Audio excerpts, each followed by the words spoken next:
Sumatera Barat itu unik. Dari banyak aspek dia unik. Dari budayanya dia unik. Dari karakteristik masyarakatnya dia unik. Mengurus Sumatera Barat ini tidak mudah. Karena masyarakat itu lebih terdidik. Lebih terbuka, lebih egaliter, ya kan? Orang di sini tidak merasa ada orang lain lebih dari dirinya. Karena itu jabatan kalau menjadi kekuatan yang dibangga-banggakan itu tidak laku di Sumatera Barat. Uang kalau menjadi sesuatu yang dibangga-banggakan itu tidak laku di Sumatera Barat. Nah itu bagi Sumatera Barat ada nilai, ada landasan nilai yang perlu dipahami oleh siapa yang akan menjadi kepala daerah.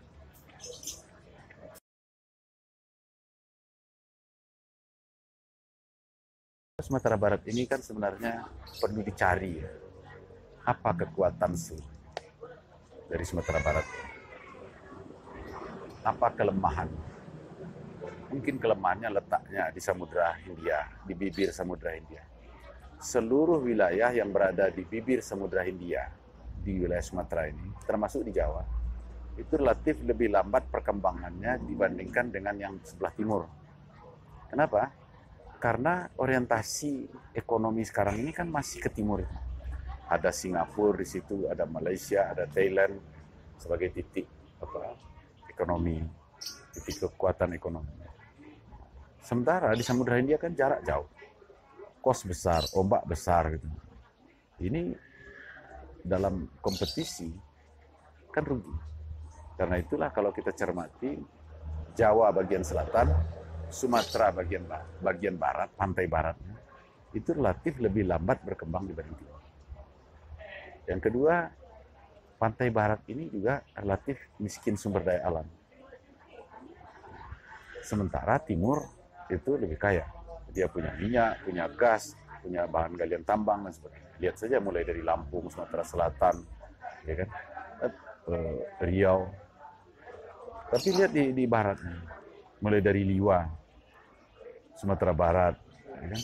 Terus ke Sumatera Utara, apa namanya, di Sibolga, Natal Sibolga, terus ke Aceh, gitu kan? Itu semuanya relatif terlambat dan kekuatan sumber daya alamnya juga sedikit. Tapi itu jangan jadi kendala yang harus diratapi. Kalau kita lihat bagaimana Lee Kuan Yew membangun Singapura, Singapura juga tidak ada apa-apa. Singapura air saja harus membeli dari Johor. Tapi Singapura mengatakan kami tidak ada apa-apa, tapi kami bisa mengadakan apa saja. Bagaimana membuat seperti itu? Jadi kita mungkin saatnya beberapa tahun ke depan kita tidak lagi bicara resource ya, sumber daya alam, tapi kita bicara kreativitas, apa keunggulan-keunggulan yang bisa kita eksploitasi untuk kemajuan daerah ini. Contoh misalnya, saya melihat Sumatera Barat ini misalnya kekuatannya ada di manusianya. Dia sudah lama berdemokrasi, itu satu keunggulan. Terus dia punya sikap egaliter, ya kan? Masyarakatnya terbuka. Itu sebenarnya sebuah kekuatan untuk mengkritisi pemerintahan sekaligus, mulai dari nagari sampai dengan provinsi. Dengan begitu, bagaimana kita mengarahkan sumber daya manusia ini menjadi lebih bernilai produktif untuk kemajuan Sumatera Barat. Saya melihat ada poin-poin di sini yang kita bisa unggul sebenarnya. Dulu di zaman Belanda pernah Sumatera Barat ini punya sekolah. Jumlah sekolah itu sama banyaknya dengan jumlah sekolah di Pulau Jawa. Setiap negara punya sekolah. Begitu gandrungnya orang membuat sekolah di Sumatera Barat. Sumatera Barat ini pernah menjadi sejarah tempat bersekolah. Tapi belakangan orang lain juga berlari mengejar kemajuan sumber daya manusia itu. Katakanlah misalnya seperti Riau. Awalnya mungkin Riau tertinggal di Sumatera Barat. Tapi belakangan Riau mengambil dosen-dosen dari Sumatera Barat. Dia punya uang banyak untuk membangun fasilitas, sarana, prasarana, labor, gedung, dan sebagainya. Ketika sumber daya manusia mereka penuhi, maka dia menjadi kompetitor kita yang berat. Karena dia punya uang banyak. Tapi saya melihat ada hal-hal yang bisa tetap kita unggul dari itu, karena memulainya kita lebih dulu. Misalnya, kenapa tidak dijadikan Sumatera Barat sebagai tempat berobat? Jadi dari berbagai daerah di Sumatera ini misalnya. Di sini ada rumah sakit stroke. Di sini pernah ada rumah sakit paru karena udaranya yang baik. Dan ini kan daerah pegunungan Sumatera Barat. Pasti cocok untuk rumah sakit paru. Nah, beberapa jenis rumah sakit khusus seperti itu, saya kira bisa menjadikan keunggulan Sumatera Barat. Tapi harus benahi manajemennya semua dulu. Benahi fasilitasnya, sehingga orang datang ke Sumatera Barat pergi berobat. Seperti halnya Malaka. Apa sih kelebihan Malaka? Malaysia itu menyekolahkan anak-anaknya ke Andalas 100 orang dokter setahun. 100 orang dari Malaysia. Kenapa orang berobat ke Malaka, ke Penang? Apa yang kurang? Padahal dokternya sebagian tamat sini juga. Ini satu ke dokter. Yang kedua, pariwisata. Pariwisata dengan ciri tertentu. Kita kuat di makanan. Ya. Jadi wisata kuliner bisa kita kembangkan. Saya melihat sekarang bertumbuh bermacam jenis rendang, jenis kerupuk, jenis macam-macam makanan ya. Itu seperti juga daerah lain.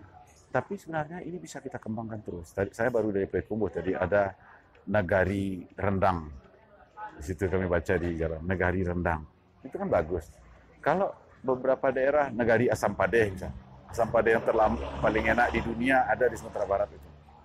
Dan beberapa makanan gitu. Saya sudah menikmati asam padeh yang packagingnya bagus dari Sumatera Barat. Itu dikembangkan. Jadi bukan hanya dinikmati, dijual untuk Sumatera Barat, tapi juga bisa se-Indonesia, bahkan packagingnya. Dan itu tidak mahal sekarang, bukan satu yang sulit sekarang untuk mendapatkannya packagingnya. Jadi wisata kuliner bisa menjadi kekuatan kita. Datanglah ke Padang atau ke Sumatera Barat untuk makan-makan.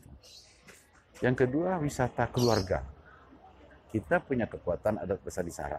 Itu bukan kelemahan pariwisata. Pariwisata tidak identik dengan seks, minum-minum bir, atau minuman keras, tidak. Orang kadang-kadang membawa anaknya pergi berlibur. Kan malu membawa ke tempat-tempat yang bebas, yang terbuka seperti di beberapa daerah. Nah, datanglah ke Sumatera Barat. Tapi di sini harus dibenahi. Objek-objek wisata itu harus dibenahi. View kita cantik-cantik. Orang semua mengakui.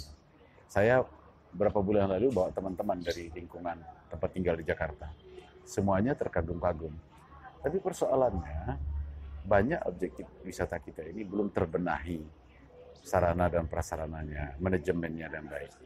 Salah satu objek wisata, keluhan teman itu masuk 3 kali pula. Bayar lagi di sini, bayar lagi di situ, bayar lagi di situ. Itu kan belum, orang pergi bersenang-senang, buat orang senang. Soal uang, itu biasanya orang tidak menghitung kalau pergi berlibur. Wisata keluarga jadi bisa. Wisata kuliner bisa. Jadi, dan dulu saya mengidekan bersama Menteri Pariwisata, Tour de Singkarak adalah untuk memperkenalkan betapa indahnya Minangkabau melalui sarana olahraga sepeda. Karena semuanya dilihat.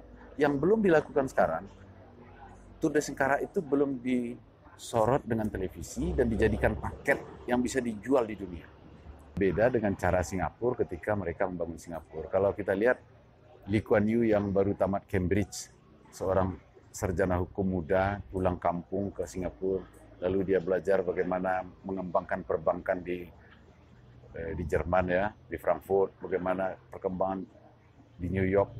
Dia mencari celah apa yang bisa dikembangkan di Singapura. Itulah yang menjadi kekuatan kemudian. Awalnya datanglah nyimpan uang di Singapura, uang dirahasiakan, uang tidak pakai bunga, siapa yang menyimpan dirahasiakan, itu kekuatan. Tapi belakangan sudah berkembang kemana-mana. Rembesan dari orang menyimpan uang di Bank Singapura.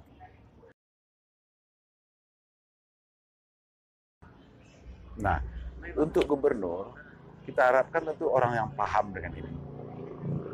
Orang-orang yang punya komitmen, benar-benar punya komitmen untuk membangun negeri ini. Benar-benar berniat untuk memajukan Sumatera Barat. Nah, tapi itu saja tidak cukup. Dia harus punya karakter yang mau mendengar. Di Sumatera Barat itu penting mau mendengar.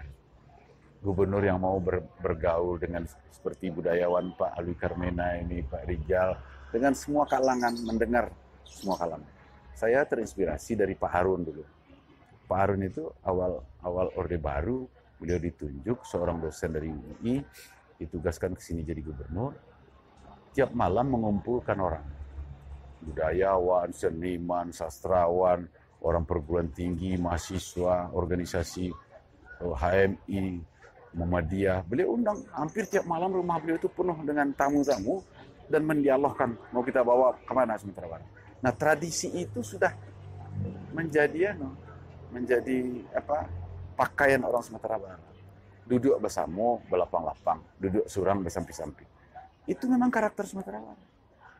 Jadi semua orang harus dihargai, harus dihormati, harus didengar. Tapi agak complicated lah soalnya.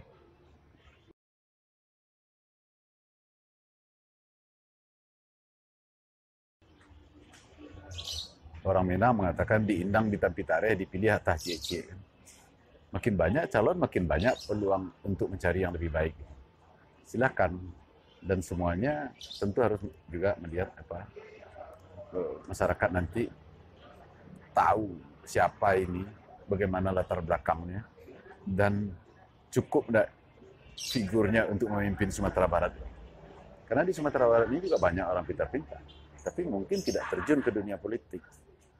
Dari perguruan tinggi, dari para intelektual di sini, cerdik pandai di Sumatera Barat. Banyak. Jadi kepemimpinan di Minang ini nanti pada akhirnya sebenarnya kepemimpinan bersama. Kepemimpinan musyawarah. Kepemimpinan Beyo Batido. Gubernur akan gagal kalau tidak mau mendengar orang lain. Karena partisipasi itu akan tumbuh kalau masyarakat diajak. Semua unsur diajak. Ini menurut saya kata kunci kalau ingin berhasil. Kita lihat dari Pak Harun, dari Pak Azwar, Pak Hasan Basri Durin, selalu seperti itu. Dan saya mengamati itu.